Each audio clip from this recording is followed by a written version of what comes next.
Hey everyone, and welcome to another episode of Rock in Retrospect. I'm your host, Nick Bambach. It is an INXS love fest today on Rock in Retrospect. We got three super fans on the show today. First, we got to welcome back Hayden, who is the host of the podcast INXS Access All Areas. How's it going, Hayden? G'day. Thanks for having us back. We're very excited to be here. Yes, Hayden was on our episode with our friend John Lamoureux. I'll put that in the description. The past episode we did, it was the most listened to that we've ever had on the show, the one that we got the most feedback on. So I'm really happy that you're back because a lot of people really appreciated not only your expertise on INXS, but really that entire era of alternative and rock. It was really fantastic. I'll definitely put that for listeners to listen to that one. And welcome back, Hayden.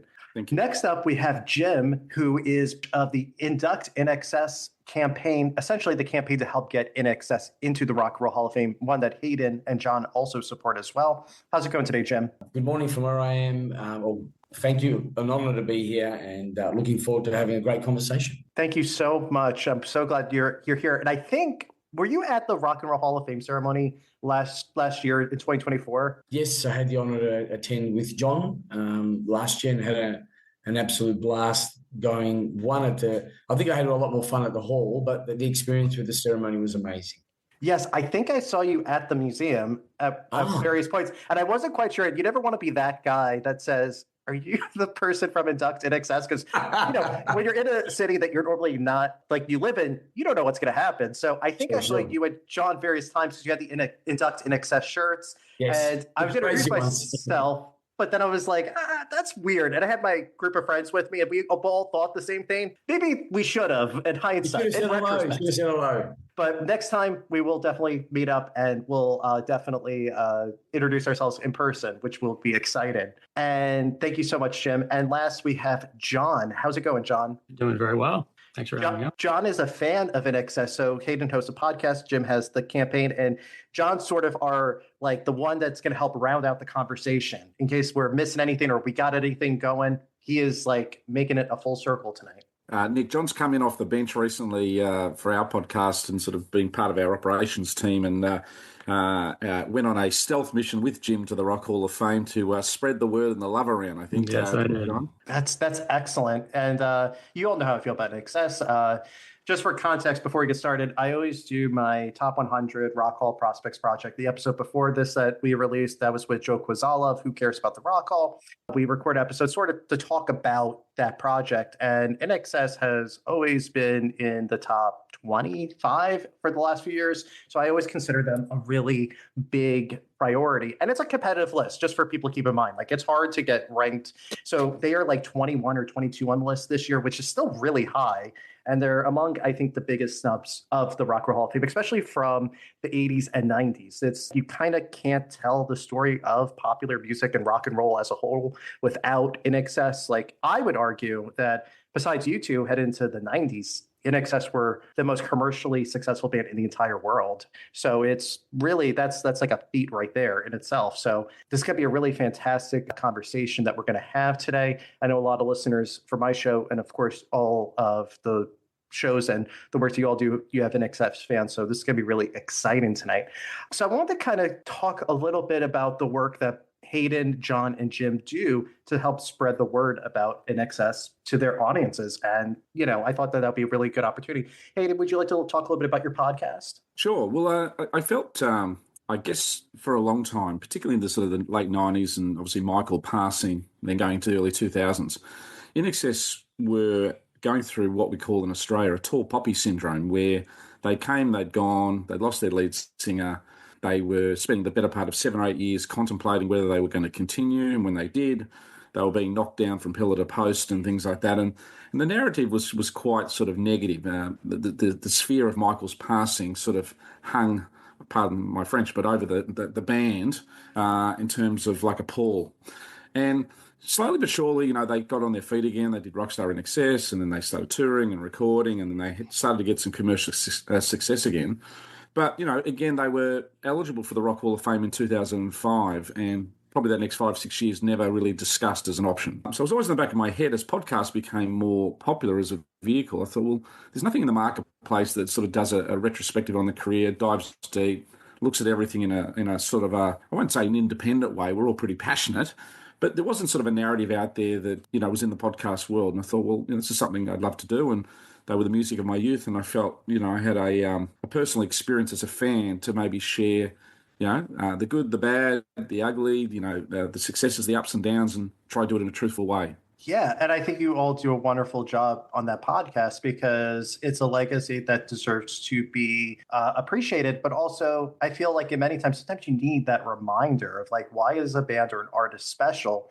And what I like about your shows, there's a combination of different things. Like, of course, you focus on the music, like the songs, the albums, but you also interview people that are in the orbit of INXS, that have worked with them or toured with them. You know what I mean? And I think that that's really helpful because that keeps the spirit and the legacy alive. And what it served to do, without ever interviewing Michael, it's allowed us to sort of, I guess, get a body of discussion, opinion, and information where I think a lot of our listeners probably know him and the band far better because of those sort of what we call we're the bird's eye looking down, but those real life moments in time where people were around the band, and we've got enough sort of, I guess, evidence and interviews where you feel like you could profile them pretty well and almost write a biography, even if you didn't sort of necessarily know them, because people have all shared information that's almost corroborated itself over the journey. And I think you all have done a really great job with that because the episodes are very detailed and very specific. It does it justice to your topic because there's some podcasts or works that it might be too much fandom, but I love that yours has a good balance between the fandom, the analysis, and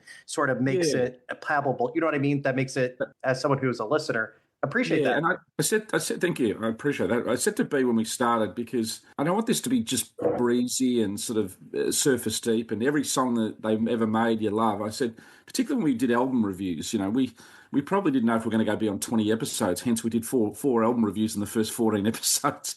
Then I think it was about 100 episodes for the next 4 album reviews as we padded it out. But I said to B, don't be a sycophant. Don't love everything. I think it's really important that when we do this, there is a song that is a clunker or something that wasn't necessarily great. Let's call it for what it is. I think people will probably appreciate that more. And again, it's just our opinion. Equally, there are a lot of people we invited into our show, and we've had patrons come on who are allowed to argue their own point. And no one's right or wrong. Great thing about art, it's all, subjective. Exactly. And I think that's part of why I like your show. It's like it's warts and all, in sense like you don't have to like everything with them, but at least it lets you be objective and I think have better authority too on the subject too and whatnot. I think that that's really important. And you all have done over 200 episodes, which I commend you for, by the way, because that's not a lot of podcasts have that many episodes and they're still going and going strong. For listeners for my show, when did your podcast start officially? Yeah, we started right in the teeth of COVID, May 2020, and I'll probably elaborate that later on with one of your questions. But we come up to 5 years May this year. And ironically, we started, I think it was on the date of Mark Opitz's birthday, which was one of the famed producers of the band. So it was a bit of a coincidence that we launched serendipitously, on the day of or the day before his birthday. So, and he told us that actually when we interviewed him. So. Oh, that's funny. I did not realize that. Congratulations on your almost 5-year anniversary. Again, not a lot of podcasts sustain that long. So that's really great to hear. I did notice a KISS podcast a few years back. They're up to about 4,000 episodes or something like that. They're very, very. I watched a few actually, and they were struggling by episode 3,900, I think. But wow, 4,000 episodes. We'll be rivaling that anytime soon.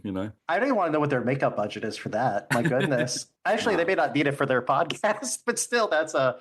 Well, maybe they were in the unmasked phase of the narrative when I was listening in. Yeah. I'm sure there's a lot you could talk about, guys, because they're another band that there's just there's so many stories. Yes. The catalog's huge. Yeah, incredible. Well, thank you so much, Hayden, for sharing with that. Jim, would you like to talk about your Induct INXS campaign? Well, it's funny enough that you spoke. Thank you. And always great to hear Hayden rehashing how he started his journey. I'm also a massive KISS fan. I've had the honour. The reason I'm in Cooper Beatty is because I'm actually visiting a friend that I met on the KISS cruise who owns what's called the big roadhouse here. So, and we've kept that relationship 10 years. I always promised I'd come. And he's been to visit me so many times in Melbourne. So I remember being on the 2014 KISS cruise. That's when I met him. And that was the year that KISS got inducted into the Rock and Roll Hall of Fame. It was always like, fast forward, John's heard the story many times. But when I first heard about, let's say, the INXS Access All Areas and the vision of seeing INXS in the Rock Hall, I was like, I want that. I want to be part of all that from the beginning. So there was something small. I think there were a couple of little things over the past few years where people might have had a Facebook page, or there was a very small petition, and we wanted to launch a full fan campaign that was website, INXS access all areas have done. We've got big social posting and really make some noise. Not only make some noise, we want to take it with a sense of appreciating where INXS plays its role, but to be part of the Rock and Roll Hall of Fame, which is why when I attended with John last year, it became extremely clear, why they should be there from a ground level. And then it allows us to solidify what I've come up with over the years, the sort of 7 reasons why they should be inducted. So, that's how we started, and I'm part of a team. It was very sad that we lost one of our team members last week. That's life. But, the mission is to get as much signatures as possible. There's no sort of like, you need to get to X amount of numbers.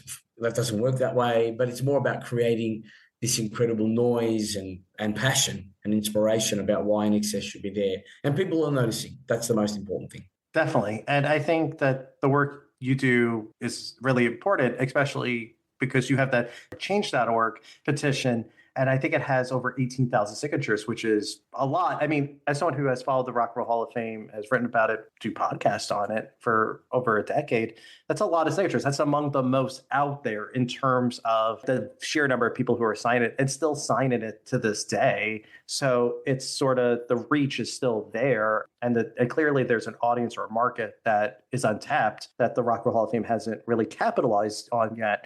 But I think what you all do really is important too, just to take a step back too, because really the Rock and Roll Hall of Fame hasn't really focused on many artists that are not North American or English speaking or outside that US, UK sort of territory. So an induction for INXS would do wonders for representation on a more global scale. 100%. And I think that's part of the reason why I think that their induction is important as well, because it sort of think like, wow, like they could actually branch out beyond those 2 countries. And of course, Canada's the third one that there's often Canadian artists that get in semi-regularly. So I think I would probably say not enough either, wouldn't they, Nick? The Canadians, they're quite staunch, particularly the Guess Who and Brian Adams, some of those fans up that way. They've been quite sort of rivalrous in why they aren't being recognised furtherly, I guess. Yeah, it's true, because with the Canadian artists, it seems like there's so many others that could be considered, like a Brian Adams, and offhand, like I think Shania Twain is an inevitable one just because she's a big star. Alanis Morissette. Alanis Morissette, of course, yes. Yeah. She's definitely one. And they have, I know Australia has their own, but the Canadian Music Hall of Fame as well is also a good indicator for the Rock Hall in terms of trying to see like who is getting represented in their own countries, and then who can we see get in the more English language or the North American-esque Rock and Roll Hall of Fame. When did the petition or the Induct INXS campaign start, Jim? We actually soft launched it when we actually became a fan campaign with posting, etc. It was actually on INXS's birthday. That's when we started. The same year of the podcast, 2020. Oh wow! We were originally on one called I Petitioned, but it just didn't have the same credibility or recognition. So then we moved it across to change.org, which was just the best move we made. Yeah, definitely. And I signed that petition not too long after it was posted. And I always think that they're among the biggest prospects or snubs to get in. It's an inevitable, I think. I think once they keep going to more acts of that era, I think they just seem like it's more than not likely to happen. Thank you for all the work that you both do. And John, I know you work closely with Hayden and Emmy with their podcast. Would you like to talk a little bit about that and in general your fandom with INXS? Yeah, I kind of got connected with these guys. Really, I've told this to these guys. I've heard this a couple of times. I ended up going to the Rock Hall induction ceremony for the Cars. Growing up, and I was a huge fan of the Cars. I justified the expense of it to my wife. Hey, I want to do this one time, once in a lifetime kind of thing.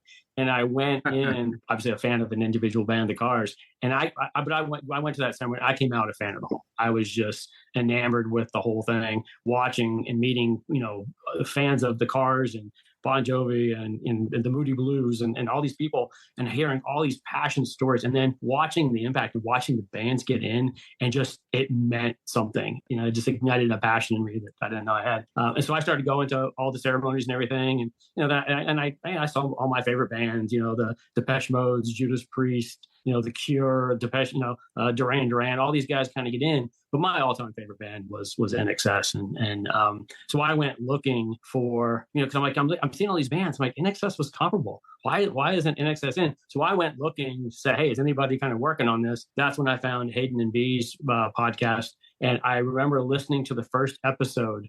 And I was just floored. I was like, "Oh my gosh, these guys! These are my people. This is amazing." And I found and he sent him an email. I'm like, "I love this." And Hayden sent me an email. Like, yeah, we got 100 episodes. You got some catching up to do, because I was into it. And through that, I just kind of volunteered my time. And I'm a data guy, so what I've tried to provide to these guys, and again, these guys have seen my charts and infographics and all this kind of stuff. And I went to Jim. I was like, "Hey, Jim, you're number 2 on Change.org across the entire world on petitions for the Rock and Roll Hall of Fame. And oh, by the way, in terms of activity, you're number 1." Hayden, and B, they talk about just, the passion that they have around INXS.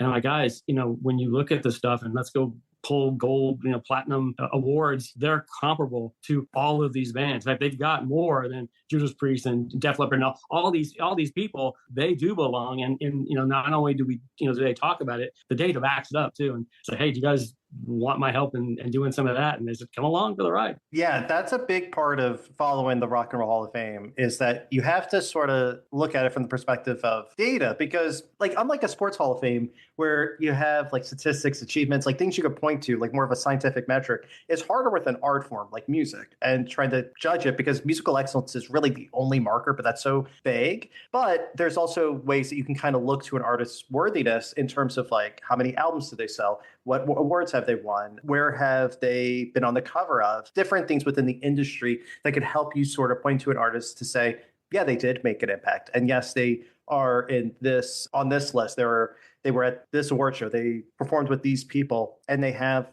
that ubiquity, so to speak. And I think, even for my prospects project, which this is the 5th year I've done it, that's something that is always taken into consideration, is not only do people know who they are, because it's a fame, and people do know who INXS are, of course, but did they win awards? Did they collaborate with people?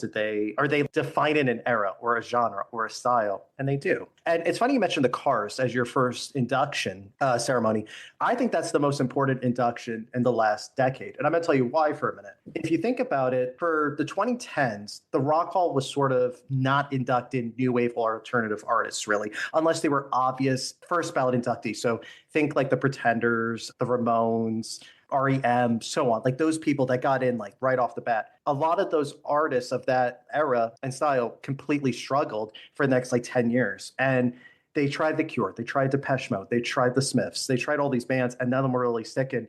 And the Cars, although they're classic rock too, of course, they're an alternative new wave band. They got in 2018, and that, I think, got the ball started with getting The Cure, Depeche Mode, the Go-Go's, Duran Duran, and now you're going to see probably Cyndi Lauper. You're probably going to see the B-52s. You're probably going to see Joy Division, New Order. You're going to see a lot of these artists like Sinead O'Connor get in now. So it kind of opened this world that sort of was kind of closed in many ways. And that's why I always thought the Cars induction was the most important of probably the last decade, just for that reason, because now it's okay, we could actually get to an entire era of music that was completely ignored, really. I mean, yeah, the committee put them on the ballot, but not with that. Because the Cars really were kind of the bridge of the old classic rock into new wave. And then, people bought Cars albums, and then all of a sudden they started doing all their videos, and Heartbeat City came out, and they kind of transformed themselves into a video kind of band. And they were that kind of swing kind of band. And I think I would also add, and you mentioned The Cure. I think when The Cure got in, because that was an 80s band. And to me, those two inductions, and, Cars in 18, The Cure in 19, the floodgates then opened up, which is amazing, which is awesome. Absolutely. And I think now you're saying this, and it's really weird. And just for context to it, I'm going to say this before we move on too. It's weird how alternative music or new wave or whatever you want to call it, it's always a decade behind, right? So 90s alternative artists are struggling right now. Like it took Rage Against the Machine how many nominations? Soundgarden struggling, Beck, Oasis, so on. That's how the 80s and the 70s artists were at that moment. I blame voter demographics and genre bias and just negligence, so to speak, of the voters sometimes. But it's really just, it's so fascinating how I think one induction could just have a domino effect, so to speak. And now you're saying, okay, now it gives me hope for an artist that I like to get in. And I think that's the thing too. And I'm going to say this, and I always say this on episodes like this, is never give up, because no one's time has ever really passed. If you're worthy, your name is always going to be on the table in the conversation. We talked about this with Joe, but the Spinners, for example, 2 years ago, no one really thought that they were coming back. They were nominated like 3 times. They came back randomly. They stood out and they got in. Now Kool and the Gang is in last year. And now there's more R&B artists are getting at least considered, like that we thought was almost like a closed door. So that's why I've always tried to tell people, especially for campaigns like Jim's and Hayden and B and John, never give up, because no one's time has ever really passed, I think. And I think that that's super important to keep in mind, like keep the faith, so to speak, where there's always hope and optimism, because it's an easy thing to get very cynical about in many ways, right? But if as long as you have that mission, you keep going and you know you're right, see the bigger picture. But I just want to say thank you three so much for sharing that, because I think that that's really important to just kind of get like a little bit of background and context to the work that you all do. I just wanted to kind of ask each of you, what are some of your favorite moments or things that you've experienced in your podcast or in your campaign that have really made you feel like you made a big impact, or you touched someone's life, or things you're proud of? So Hayden, what are some things that stick out about your podcast? Well, we started off with very sort of humble sort of processes, but very ambitious tendencies.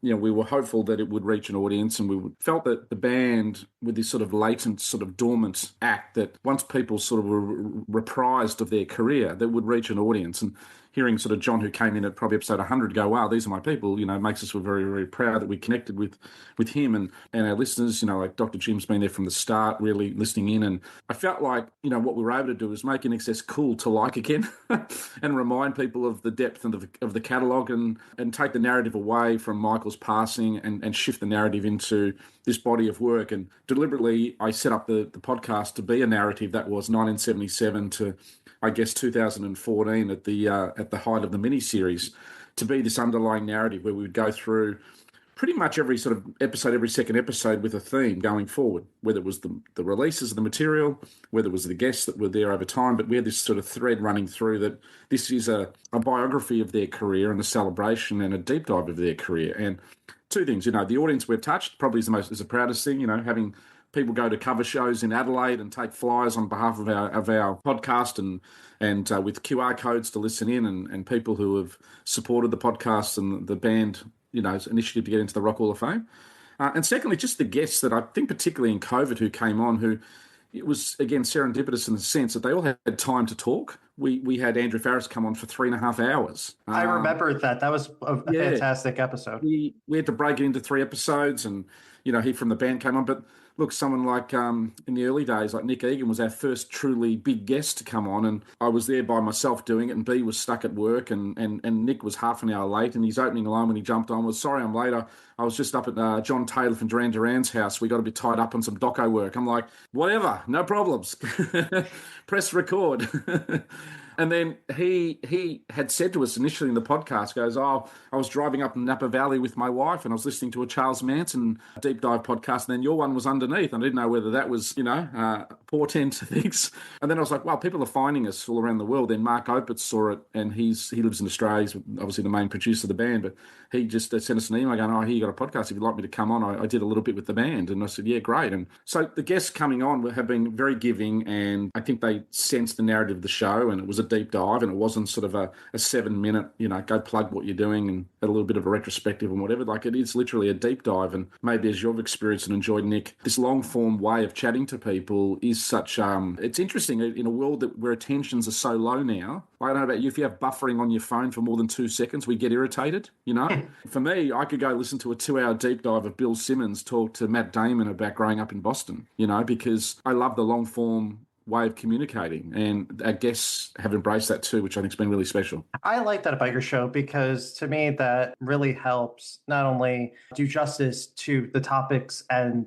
interview the people that you want to just talk to, but it feels very much like you're talking to people. And that's sort of what my podcast, in a nutshell, I try to do on the show. I try to think of it like two friends in a bar or in a coffee house, a more of like a conversational, relaxed environment. But you could also have an intellectual or serious discussion as well. So if you have a balance between the two, I think you can make it work. And I think yours does a really good job of that, where it's engaging, but it's also, to say, it's all encompassing in many ways. Like it covers a lot of the things you want to focus on. And it wasn't quite easy to start with. We had some listeners listen in and look, no one's right or wrong, but we had one listener, she was very determined about going, I think your podcast should be 30 minutes, and I'll tell you why, and gave us a big diatribe about it. And I'm like, well, the thing I love about opinions is everyone has one, Right. But I said, this is not going to be like that, because I don't want to cut people off on a great anecdote or cut people off on a great story or something that's really building, knowledge. I mean, we interviewed Mark Pallington, who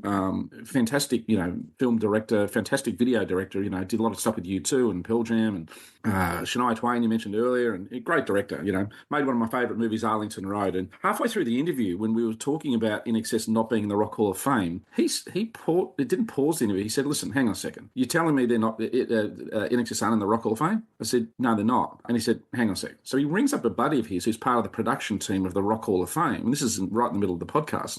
He goes, are you telling me that your organisation hasn't put this band in the Rock Hall of Fame?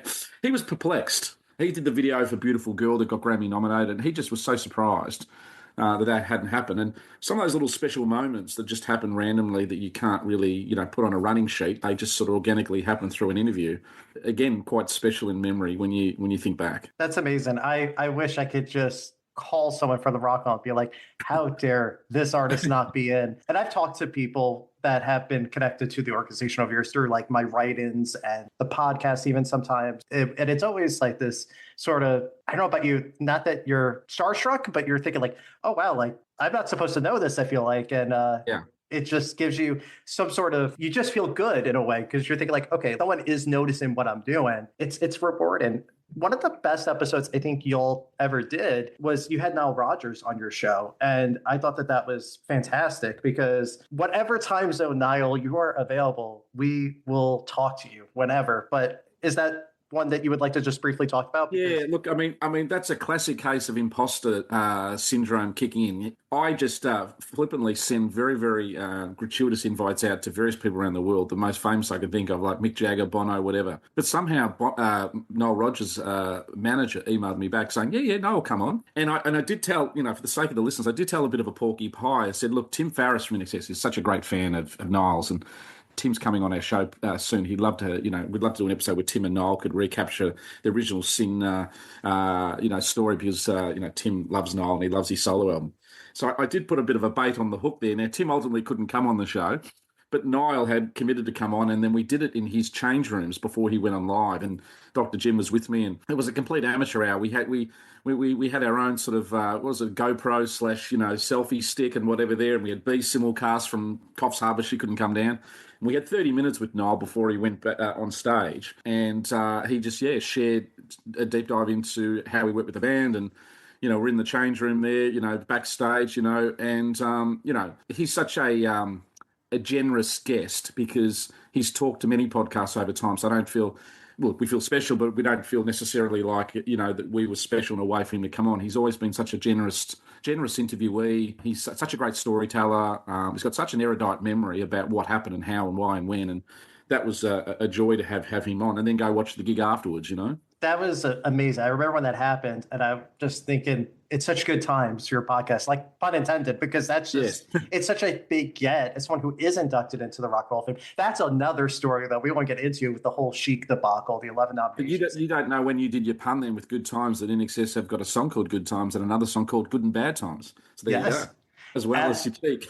See, it always goes back to INXS. That's why we love you, Hayden. I've cut in on Jim. Jim loves those little sort of narratives, these little links and things, don't you, Jim? You've always got all these 6 degrees of separation. So I think when you came back from the Rock Hall of Fame, you were linking any possible Hall of Fame anecdote to INXS's chances. Do you want to share one, Jim? I guess.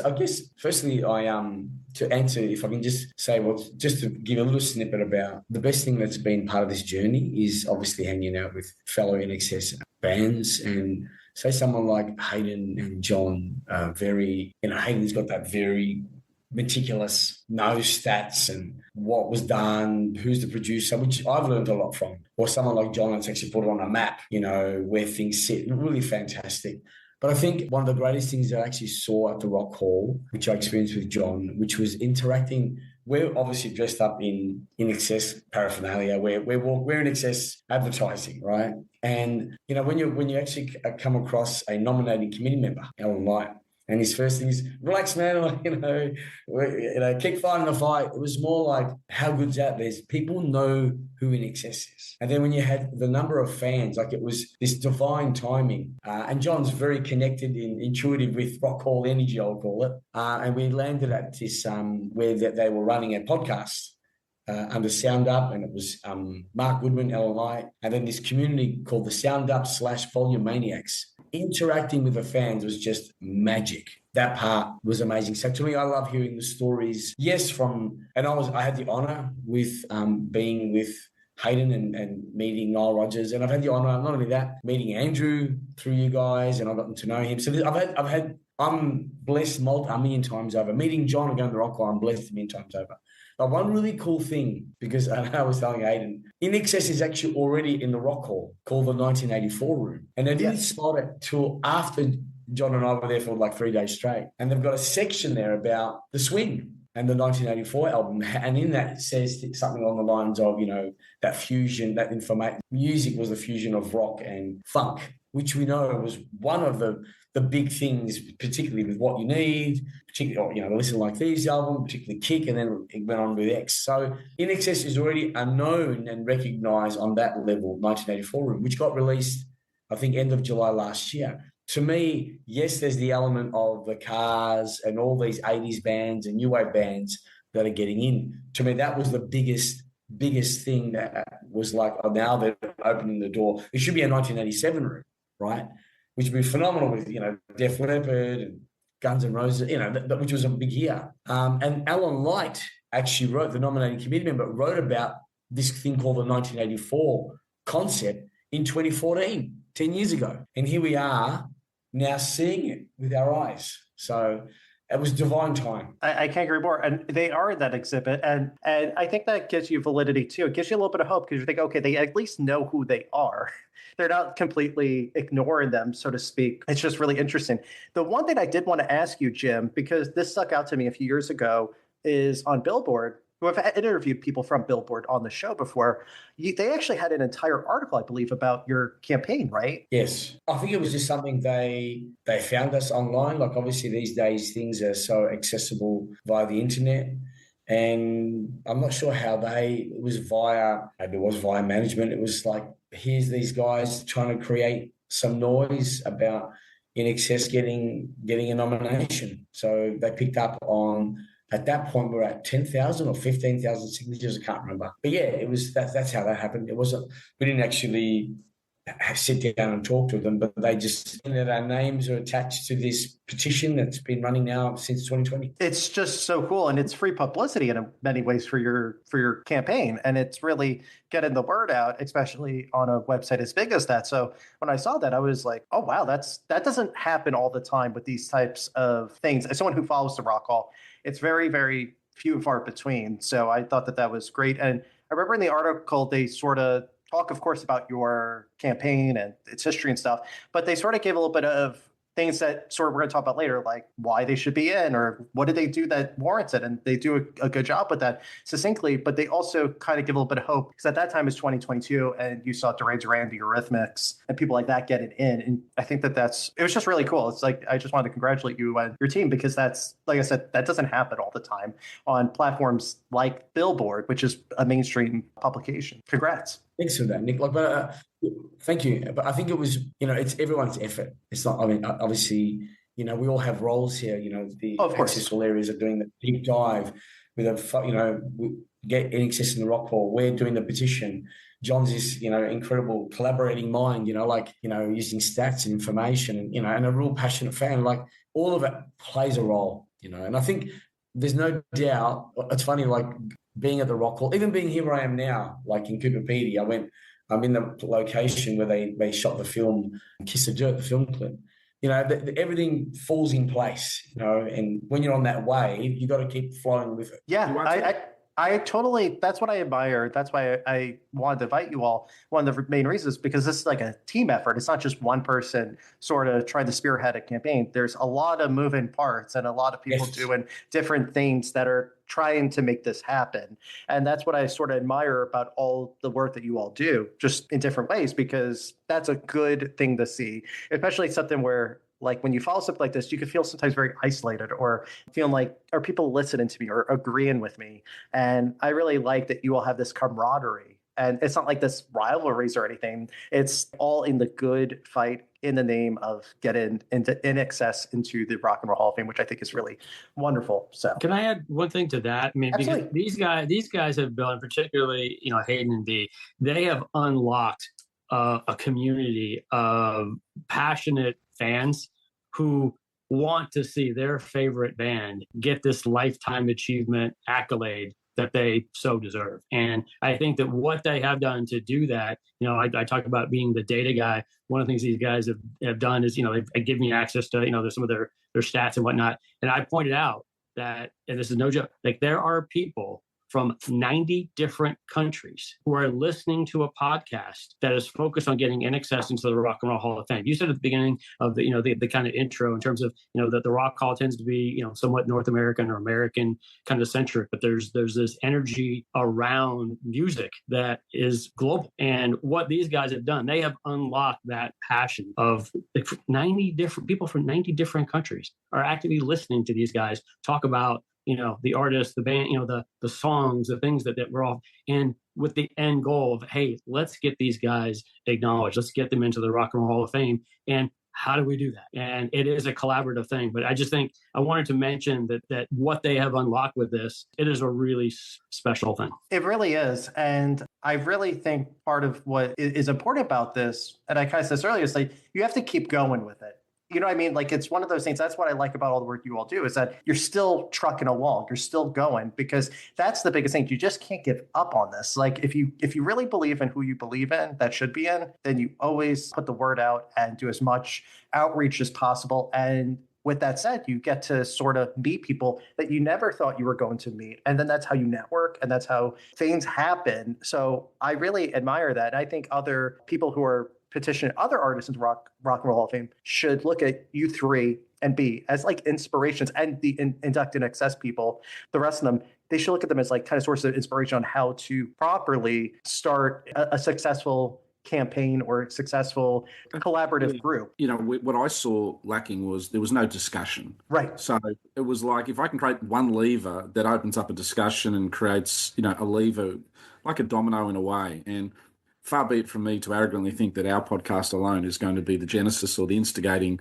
force behind them getting inducted. It's not. But I think it may be one little lever that has created a discussion and has aroused management, who you talk about Billboard earlier. It's interesting, the last couple of years, management have had more articles about INXS in Billboard, obviously the Change Petition one, but INXS management, anytime there's something that's happened merited, whether it's been the mini-series or whether it's been a re-release of something or the band getting back together in Sydney to celebrate something, INXS management suddenly found that article make its way into Billboard. And I know that's come from Sam Evans, who runs really the management side for the band. So I think it's just all these little levers there. And I always feel like INXS are a bit like this unkept secret where people will go, oh, that's right, they were a really good band. Oh, yeah, they were, yeah, like there's this almost semi-afterthought. And we have to sort of, the goal for me is a bit like, okay, well, let's actually appreciate the body of work for what it is. Let's not make them an afterthought anymore. Let's turn around and go, well, hang on. You're telling me they've got 23 Billboard top 100 hits. They've got 55 top 40 hits in Australia. They've got 30 in the UK. They toured, this amount of countries. They did X, Y, and Z. And yet somehow they can't even get on a nomination. Like, hang on, let's back up for a moment. This makes no plausible sense on any metric alone. This makes no plausible sense. Sorry everybody, we've made a bit of an error on this.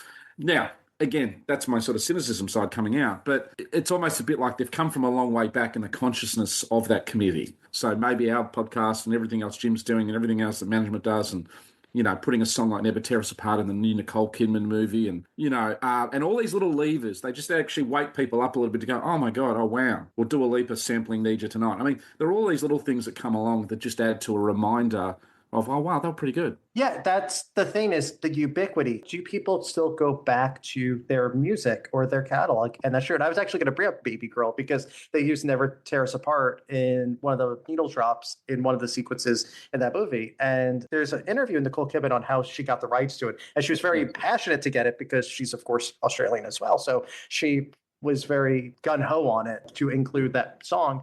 And I think the thing about INXS is that you can't even argue the fact that they didn't have success like in America, because usually that's the case for a lot of like more international artists, right? That, I'll give a perfect example, someone that I love and their movie's not doing well, but I love him anyway. Robbie Williams, perfect example, someone who's massive in the UK. He's like the biggest solo artist of all time there. Right. But America really has no idea who he is. I knew him because there was a show on MTV called Total Request Live, or TRL. And they had a lot of like the boy bands and the teeny bopper people, and they played Robbie Williams songs.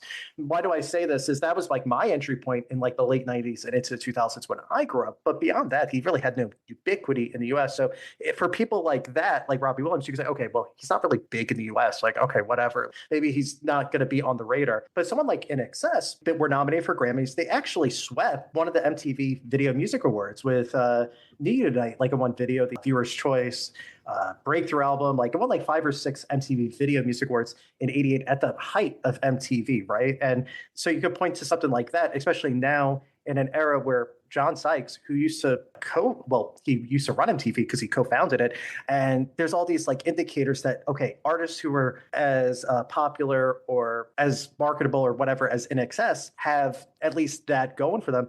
And even beyond that, in ticket sales, I don't know what their ticket sales are offhand, but they were one of the biggest drawing acts in terms of concerts. Yeah, any major stadium, Madison Square Garden, anything, the Rose Bowl. I mean, they sold all of them out number of times, over a 10-year period. So, yeah, I think the metrics now that get you into the Hall of Fame are so far more complicated and political and lobbying than they were back in '88 when they just inducted the Beach Boys, the Stones, and the Beatles on the same night, and I think, without jumping ahead, I think it's a little bit too complicated now, this whole process. I think it's a bit convoluted and whatever there. And the fan in me, but even just the music fan overall, like they sat back and said, just the sniff test. Do the Beach Boys deserve to be in? Absolutely. Why? Because they're just really good. The Beatles, they're really good. The Stones, they're really good. Tina Turner got in, really good. Like, I know it's not a metric that they go by these days, but we call it in Australia, we call it the pub test, Yeah. On the pub test, of a yes or no. Yes or no, should they get in? Abso-fucking-lutely, So, but I think this process now, I understand that it's a little bit more of a step-by-step process and a committee and a nomination and a ballot and then a fan vote and it is convoluted. And then I guess it gets back to the fact that the Hall of Fame is a business and it has to sort of be in the consciousness over 12 months, and it almost...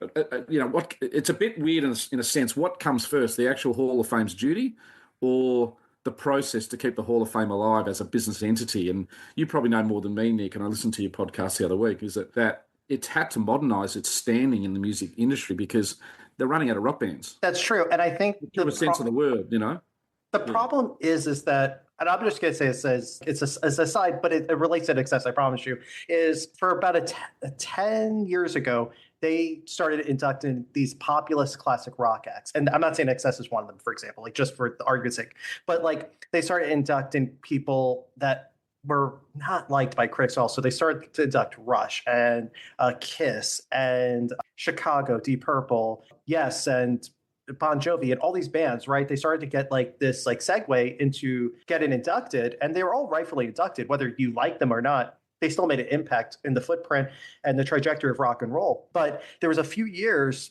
in the early 2020s where they didn't really have that many classic rock artists on the ballots. And I mean, sure, you get like a Todd Rundgren who get in.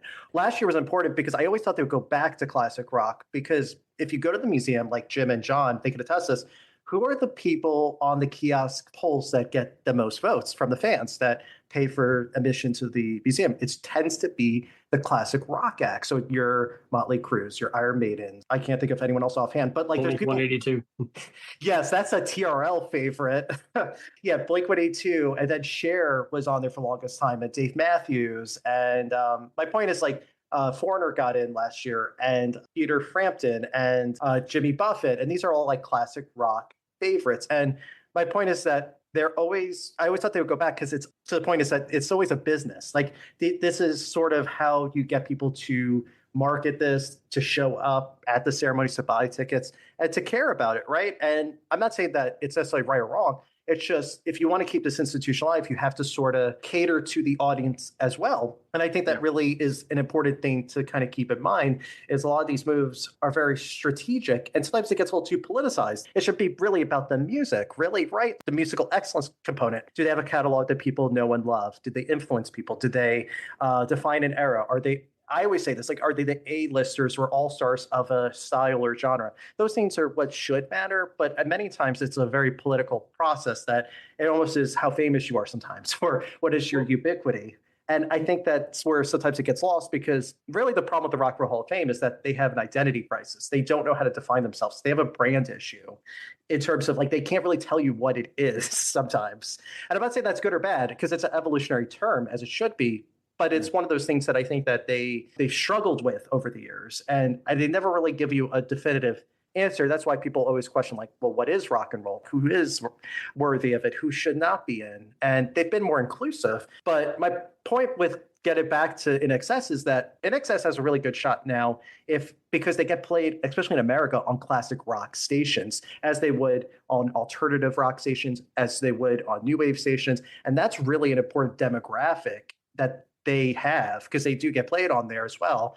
And I feel like the more that they keep going to that well, they're going to eventually get to INXS. They're inevitable in that sense, because the one metric that I always use for a lot of artists is, do you know 5 songs by this artist?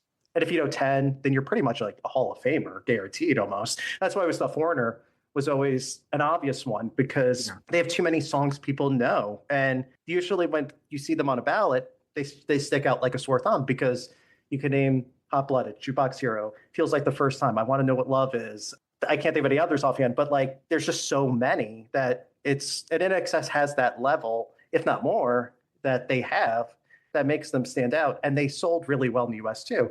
They sold 6 or 7 million copies of just Kick. And I'm not included the ones before and after that, but that, at the height of buy-in albums, that's an incredible feat. And I know I feel like I'm kind of giving like this, like a passionate plea for them, but that's the type of artist you should want in the Rock and Roll Hall of Fame. Someone that is exemplary of an era style, but also they have a great catalog and people know who they are, and that stuff matters. And they're in movies still, like their songs, and they get covered and sampled. What more do you want, kinda? Well, you're singing from the same hymn book, but you know, I the other week I listened to your ballot show. John had reminded me of it, and I listened to it all. And it's the worst thing that I could listen to, because all I'm there for is hearing one band's name being called out. And it took the 5th round draft selection for Greg to come to the party and mention INXS, and that's fine. And I nearly turned off the highway and went into the beach when I heard you advocate for Mariah Carey, Nick.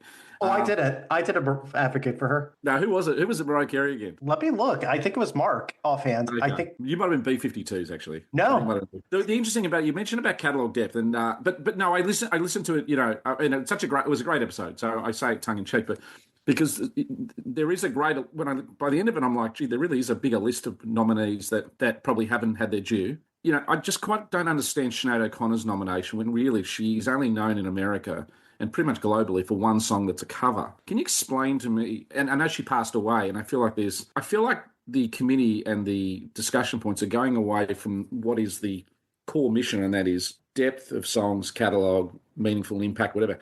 I can't quite understand why she was nominated, you know, for the body of work being literally a finger. So to me, I think Here's the thing about Sinead O'Connor. We had an episode with Liza Lentini of Spin. She was on last year. We talked about it. It was a beautiful conversation. She talked about how she met Sinead O'Connor. I think Sinead is one of those figures where she was literally, here in the US, besides Natalie Merchant of 10,000 Maniacs, who I defended on my last episode about, because I think they are worthy, her and her band. But besides them, Sinead O'Connor here in the US was the go-to female alternative rock artist into the 90s. There was no one bigger. She had the biggest song of 1990 with Nothing Compares to You. And I think what Sinead, not to get too political or social, but I think what happened to Sinead O'Connor with the aftermath of being on Saturday Night Live and rip up the picture of the Pope and all that, it killed her career. She paid the price for it. And I think over time, people looked at her as a beacon of inspiration and hope in terms of having someone who's resilient, who never gave up, who kept fighting for what she thought was right. And history has been kinder. And what's really sad about Sinead O'Connor being in the Rock and Roll Hall of Fame is she would not care. She's the only artist in history to refuse a Grammy. She won for alternative rock album in 91. She refused it. That's the only artist in the history of that organization that's ever done. So if she refuses a Grammy, she would sure as hell refuse a Rock and Roll Hall of Fame induction. So for me, looking at her. Hey everyone, and welcome to another episode of Rock in Retrospect. I'm your host, Nick Bambach. It is an INXS love fest today on Rock in Retrospect. We got 3 super fans on the show today. First, we got to welcome back Hayden, who is the host of the podcast INXS Access All Areas. How's it going, Hayden? G'day. Thanks for having us back. Yeah, very excited to be.